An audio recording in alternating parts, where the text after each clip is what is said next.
नर्मदे हर। स्वागत है आपका हमारे YouTube चैनल पर।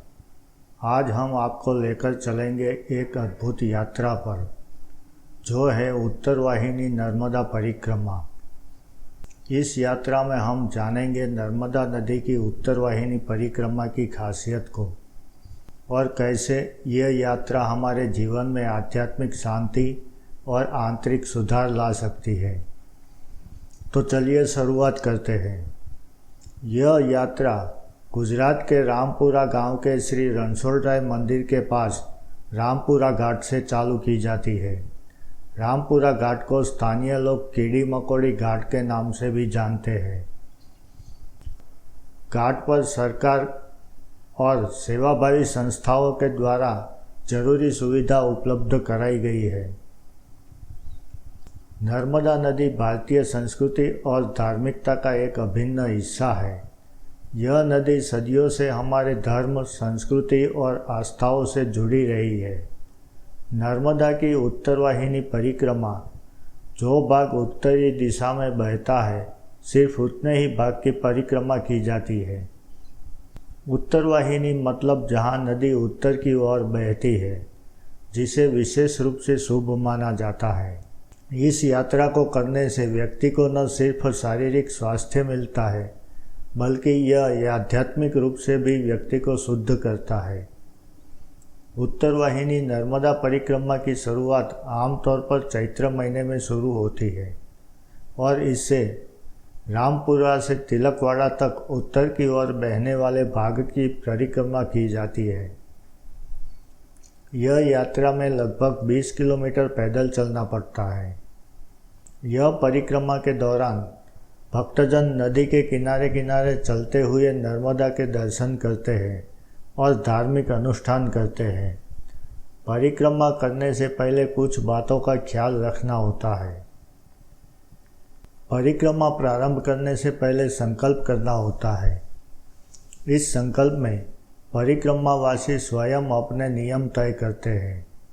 इन नियमों में पैदल चलना, जमीन पर सोना, श्वेत वस्त्र पहनना, नमक का सेवन नहीं करना, सफ़ेद खाद्य पदार्थों का सेवन करना जैसे नियम अपनी क्षमता अनुरूप कर सकते हैं। परिक्रमा पूर्ण होने पर इन नियमों को छोड़ने के लिए फिर संकल्प करना होता है। परिक्रमावासी को पवित्र नदी नर्मदा से लिया गया जल से भरा एक बर्तन लेना चाहिए और यात्रा पूरी होने तक उसे अपने साथ रखना चाहिए। परिक्रमावासी को परिक्रमा सूर्योदय के बाद ही प्रारंभ करनी चाहिए और सूर्यास्त के पहले पूर्ण कर देनी चाहिए। परिक्रमा के दौरान सफ़ेद रंग के कपड़े पहनने चाहिए, क्योंकि माँ नर्मदा को सफ़ेद रंग ही पसंद है। उत्तर वाहिनी नर्मदा परिक्रमा का एक और ख़ास पहलू यह है कि यह यात्रा एक दिवस में ही पूरी की जा सकती है। जब आप नर्मदा के साथ इस यात्रा पर चलते हैं, तो यह अनुभव आपको अपने भीतर की ताकत और धैर्य को पहचानने का मौका देता है। उत्तर वाहिनी नर्मदा परिक्रमा के दौरान नर्मदा के तट पर लगभग 20 किलोमीटर की दूरी तय करते हैं। जो इस यात्रा को पूरी श्रद्धा और भक्ति के साथ करते हैं, उन्हें माँ नर्मदा से दिव्य आशीर्वाद प्राप्त होता है। परिक्रमा के दौरान जितने भी मंदिर रास्ते में आते हैं, उनका दर्शन करते जाना होता है। रास्ते में कई सारे आश्रम भी आते हैं। परिक्रमावासी को सभी आश्रम में जरूरी सुविधा उपलब्ध कराई जाती है।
सीताराम आश्रम से परिक्रमावासी को नर्मदा के तट पर जाना होता है और तट पर अपनी आगे की यात्रा चालू रखनी होती है।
ज़्यादातर लोग रात्रि को यात्रा करते हैं, इसीलिए इस साल सरकार ने पूरे यात्रा रूट पर लाइटिंग और सीसीटीवी कैमरे की भी व्यवस्था की गई है।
अब हमको यहाँ से तट परिवर्तन करना है। यहाँ से हमको नर्मदा नदी के सामने वाले कांठे पर जाना है। यहाँ पर तट परिवर्तन के लिए परिक्रमावासी के लिए एक अस्थायी पुल बनाया गया है, जिससे हम नदी पार कर सकते हैं।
जो लोग पहाड़ी नहीं चढ़ सकते अथवा तो पहाड़ी पर नहीं जाना चाहते हैं, वह यहाँ से सीधा रमणेश्वर महादेव मंदिर जा सकते हैं। आमतौर पर सही रास्ता पहाड़ी पर से ही जाता है।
यह वही रास्ता है जो लोग सीधा रमणेश्वर महादेव आना चाहते थे।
कपिलेश्वर महादेव मंदिर से फिर से एक बार नर्मदा के तट पर आना है और आगे की यात्रा जारी रखनी है।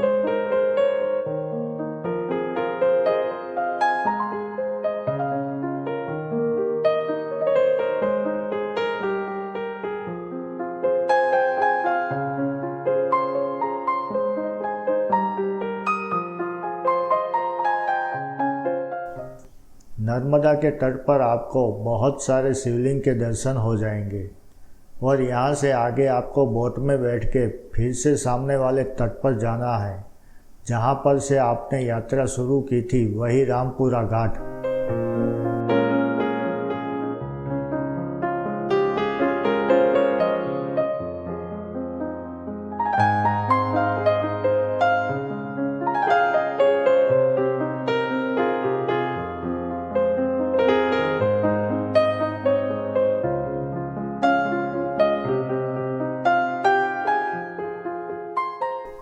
बोट में बैठने के लिए आपको 20 रुपये पर व्यक्ति देना पड़ेगा।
और यह है रामपुरा घाट। यहाँ पर आपकी परिक्रमा पूर्ण होती है। मुझे यह परिक्रमा करने में 5 घंटे का समय लगा था। अंत में हम यही कह सकते हैं कि उत्तरवाहिनी नर्मदा परिक्रमा एक अद्भुत धार्मिक और आध्यात्मिक यात्रा है। आपने जो जल परिक्रमा शुरू करते समय साथ में रखा था, वही जल मंदिर में महादेव जी को चढ़ाए और आपने जो संकल्प लिया था वह पूर्ण करें। नर्मदे हर।